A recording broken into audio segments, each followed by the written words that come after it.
Good morning, everyone. Today we are going to start the first chapter of company law, that is historical development of company law in India. So let's get started. The legislation governing joint stock companies in India is modeled on the pattern of companies legislation in England. यहाँ क्या कह रहे हैं कि जितने भी acts India में बने कंपनी लॉ से रिलेटेड, वो सारे के सारे एक्ट इंग्लैंड के कंपनी लॉ के एक्ट्स पर बेस्ड थे। बेसिकली जो ब्रिटिशर्स थे उन्होंने ही कंपनीज लेजिस्लेशन यानी कि कंपनी अधिनियम की शुरुआत इंडिया में की थी। Like in England, companies were established in India by a royal charter like East India Company or by a special act of parliament like the various railways companies and Reserve Bank of India.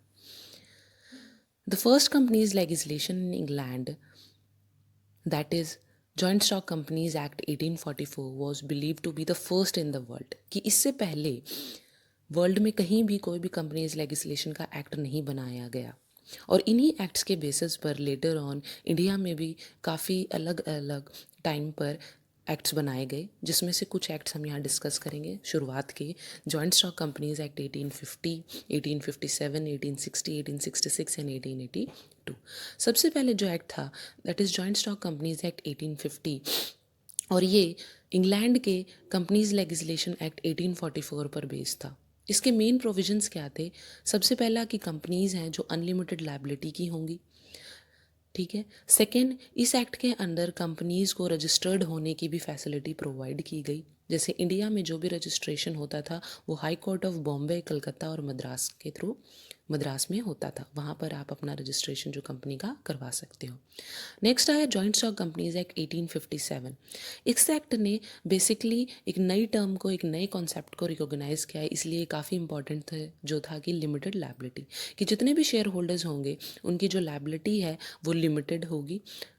ये इसका main था। लेकिन यहाँ पर एक चीज़ और की गई कि सारी कंपनीज यहाँ पे होंगी, लेकिन बैंकिंग और इंश्योरेंस कंपनीज को यहाँ पे इंक्लूड नहीं किया गया। लेटर ऑन जो जॉइंट स्टॉक कंपनीज एक्ट 1860 आया, जो 1856 एक्ट ऑफ इंग्लैंड के ऊपर बेस्ड था, वहाँ पे बैंकिंग और इंश्योरेंस कंपनीज को भी परमिट कर दिया गया कि वो लिमिटेड लायबिलिटी के थ्रू कंपनीज को इस्टेब्लिश कर सकती हैं। लेटर ऑन 1866 का जो जॉइंट स्टॉक कंपनीज एक्ट था उसमें कुछ ज़्यादा चेंजेस नहीं हुए, लेकिन कुछ नए प्रोविजंस को ऐड ऑन किया गया, इनकॉर्पोरेशन, रेगुलेशन और वाइंडिंग अप ऑफ कंपनीज से related. Then last is joint stock companies act 1882।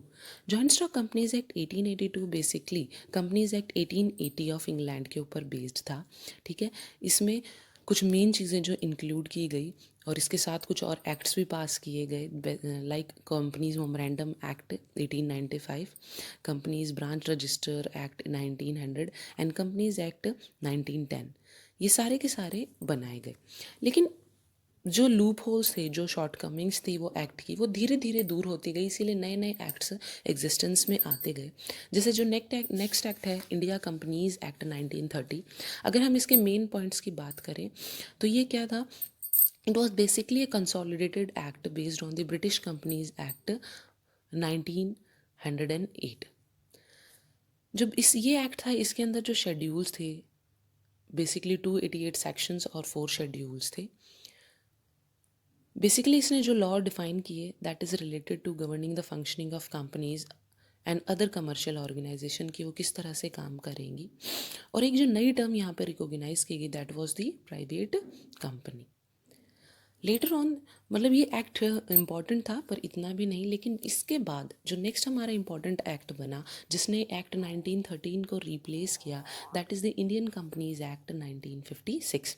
बीच में इस दौरान 1913 से 1956 तक काफ़ी अमेंडमेंट्स हुई, चेंजेस होते गए, अमेंडमेंट एक्ट आते गए, पर बेसिकली जो मेन एक्ट हमारा आया that is the Indian companies act 1956। And some of the important main points हम यहाँ डिस्कस करेंगे that it was basically based on the recommendation of Company Law Committee 1952 which was also known as the Baba committee, क्योंकि इनके जो chairman थे उनका नाम था CH बाबा, उनके नेम पर इस कमेटी का नाम रखा गया। और ये जो एक्ट है that came into force on 1 April 1956 with 658 sections, 13 schedules and many forms are there. This act extended to whole of the India, provided that it shall apply to the state of Nagaland, Jammu and Kashmir and Union territories of Goa, Daman and Diu, subject to some conditions. भी पूरे के पूरे देश में इस act को pass on किया गया, लेकिन जैसे कि जो स्टेट ऑफ नागालैंड है, जम्मू और कश्मीर है, कुछ यूनियन टेरिटरीज़ हैं, गोवा, दमन, दीव हो गए, यहाँ पर कुछ एक्सेप्शंस के साथ कुछ कंडीशंस अलग इनके लिए बनाई गई। मेन जो ऑब्जेक्टिव्स थे इसके एक्ट के वो क्या थे? जो मेन ऑब्जेक्टिव्स थे इस एक्ट के वो ये थे, first is establishment and management of companies in healthy and honest basis. भाई आप अपनी जो कंपनीज हैं उनको एक अच्छा एनवायरनमेंट प्रोवाइड करेंगे जहाँ पर वो अच्छा बिजनेस कर सके। Management always recognise and respect right and interest of the share holders and creditors. Means जितनी भी पार्टीज आपकी, जैसे मैनेजमेंट यहाँ पर किसको कहा गया है? बोर्ड ऑफ डायरेक्टर्स को, क्योंकि जो शेयर होल्डर्स होते हैं कंपनी के वो काफ़ी ज़्यादा बड़े होते हैं, मतलब उनकी जो मात्रा या नंबर ऑफ शेयर होल्डर्स है वो काफ़ी ज़्यादा होते हैं, तो उनको एक रिप्रेजेंटेटिव्स उनके कौन होते हैं? बोर्ड ऑफ डायरेक्टर्स, जिन्हें हम मैनेजमेंट भी बोल देते हैं। तो वही डिसीजंस लेते हैं कंपनी से रिलेटेड। तो यहाँ पर कहा गया जो वो मैनेजमेंट है वो हमेशा शेयर होल्डर्स के और जो उसके क्रेडिटर्स हैं कंपनी के उनका ध्यान रखेगा, उनके फ़ायदे की चीज़ों को ध्यान में रखकर ही डिसीजन लेगा। शेयर होल्डर्स हैज़ मैक्सिमम से in the management of the company से एफर्ट। शेयर होल्डर्स ही वो बंदे हैं जिन्होंने कंपनी में पैसा लगाया है, तो उनको पूरा राइट होगा वो कंपनी से रिलेटेड, कंपनी का जो मैनेजमेंट है, कंपनी में जो डिसीजंस लिए जा रहे हैं उनमें उनको इन्वॉल्व किया जाएगा। और एक तरह से गवर्नमेंट को हेल्प करेगा एक ऐसी society, socialistic pattern of society, यानी कि ऐसी सोसाइटी इस्टेब्लिश करने में जहाँ पर सोशल इकोनॉमिकल जस्टिस को ध्यान में रखा जाता है। यानी कि आप सोसाइटी के बारे में भी सोच रहे हो और इकोनॉमिकली जो प्रॉफिट हो, ठीक है, वो भी क्या हो, ज़्यादा प्रॉफिट नहीं, ऐसा प्रॉफिट जो सोसाइटी के लिए भी को भी बेनिफिट करे और कंपनी को भी बेनिफिट करे, आपको ये ध्यान रखना है। और जो लास्ट है आपका, that is to investigate the affairs of the company when they are not in order. भी ऑर्डर में अगर आप ये कह सकते हो कि इन्वेस्टिगेशन से रिलेटेड भी कुछ रूल्स एंड रेगुलेशंस इस कंपनीज एक्ट में बनाए गए 1956 में, कि भाई अगर कुछ लगे कि कंपनी में कुछ गलत हो रहा है तो आप उसे रेगुलरली चेक करवा सकते हो।